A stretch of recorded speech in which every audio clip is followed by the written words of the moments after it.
हाँ जी, इस क्वेश्चन को गौर से देखिए। कह रहा है किसी कण की स्थिति परिवर्तित होती है तो कण के द्वारा तय की गई दूरी और विस्थापन के बारे में हम क्या कह सकते हैं। पहला ऑप्शन दिया है कि दोनों शून्य नहीं हो सकते। सेकंड दिया है दो में से एक शून्य हो सकता है। और तीसरा दिया है दोनों ही शून्य होने चाहिए। और फोर्थ ऑप्शन दिए है यदि एक धनात्मक है तो दूसरा ऋणात्मक होगा, इसका व्युत्क्रम भी सही होगा। तो इसके बारे में अपन देखते हैं। तो तुम कह सकते हो कण की स्थिति परिवर्तित हुई है, तो मैं कह सकता हूँ कण की प्रारंभिक स्थिति ये है, तो अंतिम स्थिति ये तो नहीं होगी, क्योंकि ये हो जाती है तो ये परिवर्तित नहीं होगी। तो अपन कह सकते हैं कि अंतिम स्थिति इसके अलावा कहीं होगी, तो वो मान लेते हैं यहाँ पे होगी।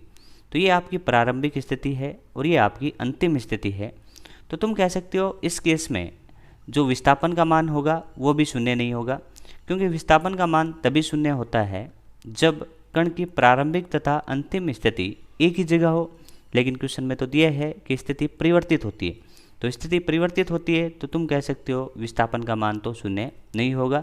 तो इस केस में कह सकते हैं यदि किसी कण की स्थिति परिवर्तित हो रही है तो विस्थापन का मान शून्य नहीं होगा। और अपन कह सकते हैं जब विस्थापन का मान शून्य नहीं हुआ तो उस केस में अपन कह सकते हैं कण के पथ की लंबाई कुछ न कुछ तो होगी, यानी इस वाले बिंदु से चल के इस वाले बिंदु पे कण जाएगा तो कुछ न कुछ तो पथ की लंबाई तय करेगा।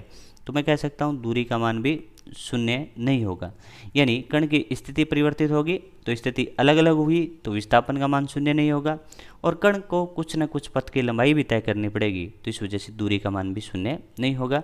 तो पहला ऑप्शन क्या है कि दोनों शून्य नहीं हो सकते, सही बात है, दोनों शून्य नहीं हो सकते, ये ऑप्शन सही लग रहा है। दूसरे ऑप्शन को भी देख लेंगे, दोनों में से एक शून्य हो सकता है, नहीं, दोनों ही शून्य नहीं हो सकते। दोनों शून्य होने चाहिए, नहीं, दोनों अशून्य होंगे।